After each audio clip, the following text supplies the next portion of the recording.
আজকে শিখবো হচ্ছে নিট বিক্রয়। আমাদের হচ্ছে আর্থিক বিবরণীর ক্ষেত্রে এই নিট বিক্রয়টা বিশেষ করে বেশি প্রয়োজন আসে।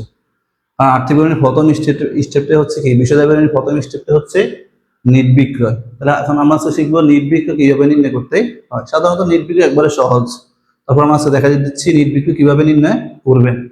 তাহলে আমাদের প্রথম লিখতে হবে, এই যে আমাদের আজকে প্রশ্ন হচ্ছে নিট বিক্রয় নির্ণয়। প্রথমে আমাদের বিক্রয় কত টাকা আছে লিখতে হবে। বিক্রয় বিক্রয় হচ্ছে 5 লক্ষ টাকা, লিখলাম বিক্রয় হচ্ছে 5 লক্ষ।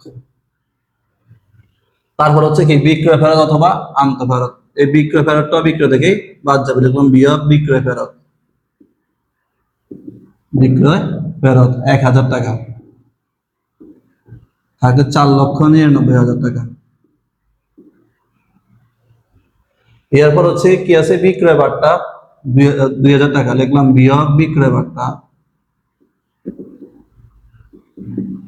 বিক্রয় বার্তা সাধারণত এই বিক্রয় বার্তার আরেকটা নাম আছে, আরেকটা নাম হচ্ছে কারবারি বার্তা।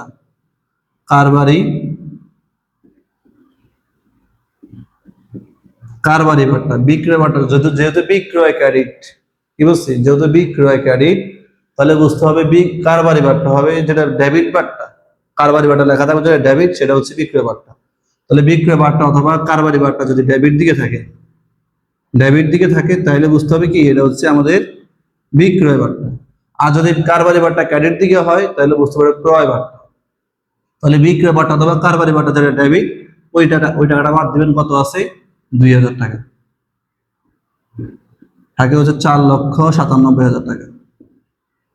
এটা আমরা বাড়তি লিখছি, কেন আমাদের মাঝে মাঝে বিক্রয় বার্তা সরাসরি উল্লেখ করে না, লেখা থাকে বার্তা। বার্তা হলে বুঝতে হবে এটা হচ্ছে প্রাপ্ত বার্তা প্রদত্ত বার্তা। যদি লেখা থাকে কারবারি বার্তা ডেবিট ক্রেডিট, কারণ আমাদের রেমিলের ডেবিট দিকে টাকা থাকবে, ক্রেডিট দিকে টাকা থাকলে বুঝতে হবে ডেবিট। একটা হচ্ছে ডেবিট কারবারি বার্তা, একটা হচ্ছে ক্রেডিট কারবারি বার্তা। এই যে ডেবিট কারবারি বার্তা সেটা হচ্ছে কি বিক্রয় বার্তা।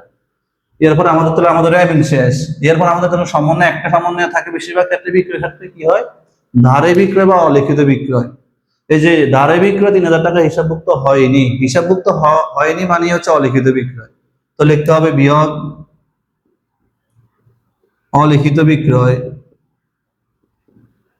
অলিখিত বিক্রয় অথবা ধারে বিক্রয়, যেটাই বলি ধারে বিক্রয় কত টাকা আছে 3000 টাকা।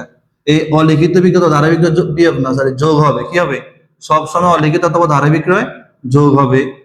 যোগ করলে কত হয়, আবার 5 লাখ টাকা হয়।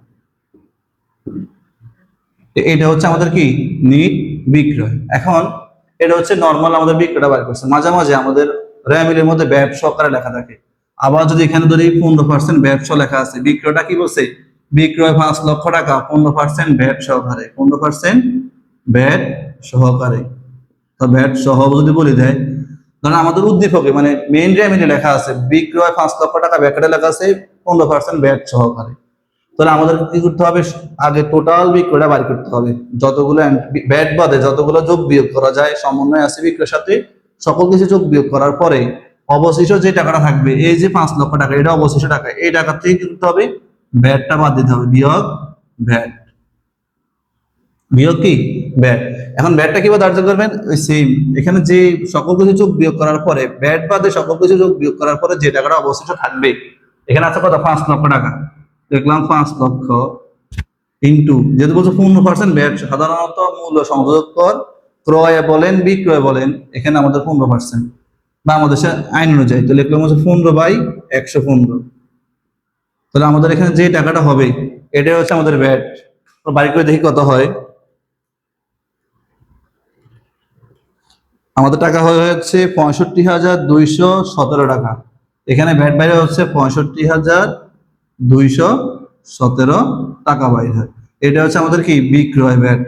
যদি আমাদের ব্যাটটা প্রশ্নে দেওয়া থাকে তাহলে সেম এখানে আমাদের কি লিখে দিবেন, বিয়োগ 65,217, যে টাকাটা অবশিষ্ট থাকবে এটাই নিট বিক্রয়।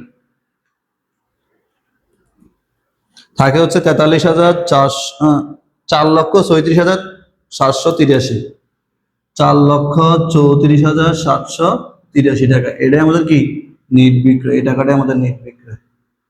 আশা করি সবাই নিট বিক্রয় আর কারো কোনো সমস্যা থাকবে না, এর বাইরে আর কোনো সমন্বয় থাকে না আশা করি। তাহলে সবাই সহজেই কিভাবে নিট বিক্রয় আমরা আজকে তা দেখাইছি। আশা করি সবাই বুঝবেন। আজকের জন্য এখানেই শেষ। আসসালামু আলাইকুম।